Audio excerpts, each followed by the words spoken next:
A brief history. This episode, Law. Ready, set, go. Earth, 2000 BCE. Early communities formed rules centered around property, hunting, and family. Nothing was formalized and only passed through word. This made it difficult when laws became more and more complex. But then, Babylon, Mesopotamia. Probably 1792 BCE.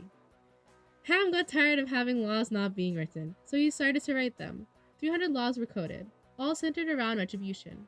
Some laws were unfair, but many were reasonable. For cruelty, look no further than, if a slave rejects their master, the master can cut their ear. For reasonable punishment, if anyone steals a sheep, cattle, pig, or goat, they shall pay tenfold back. However, if they can't pay it back, they die. So, kind of an iffy area. India, 1280/200 BCE. The Great Laws of Manu set the code of conduct for inter-caste relationship in India. Punishments can range from murmuring a phrase a certain set of times every morning, to spiritual punishment which can follow or start in their next life. Mount Sinai, 1250 BCE. Moses and God had a heart-to-heart on a mountain. Moses came down an absurd time later with a bunch of rules to live by. The 10 Commandments led the new laws, totaling 613 laws, 365 negatively worded, and 248 positively worded.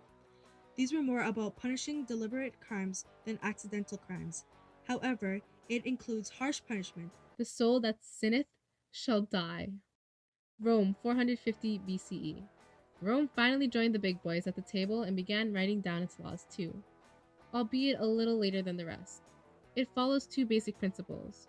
All laws should be recorded, and justice shouldn't be for the judge to interpret alone. It was coded onto 12 tables in 450 BCE by 10 men, which has gone on to become a foundation of modern law. Greece, 400 BCE. This was a baby democracy. Democracy liked to bring in its citizens and make them a part of the jury. The jury decides a sentence, and that could range anywhere, even 6,000 people. However, democracy was like, oh, hey, this is hard, let's limit it. And it decreased to 1,001, 501, and 101 people maximum.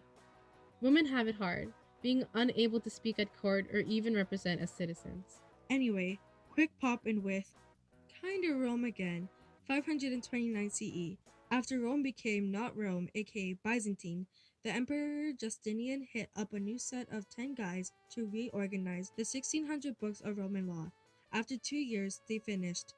These laws are the basis of civil and criminal law, and instances can be found today in Western civilization, especially France. Europe, 1215 CE. King John of England agreed to the terms of Magna Carta following the outbreak of a group of rebel barons in England. In May of 1215, the barons captured London, which forced King John's hand to start negotiating with the group. Thusly, the Magna Carta was created. However, neither group actually followed it, which led to its eventual annulment. America, 1787 CE. The United States Constitution is the supreme law of the United States. It is above all other law and overrides inconsistent laws.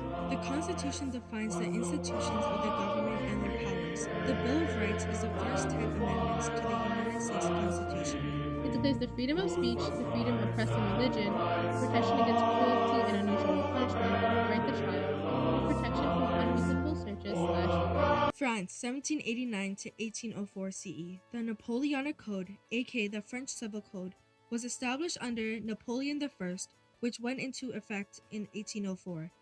This code wasn't technical, so it was accessible to regular people. It regulated properties, wills, contracts, and family law. This code influenced the developing countries outside of Europe, especially in the Middle East, an attempt to modernize their countries through legal reforms.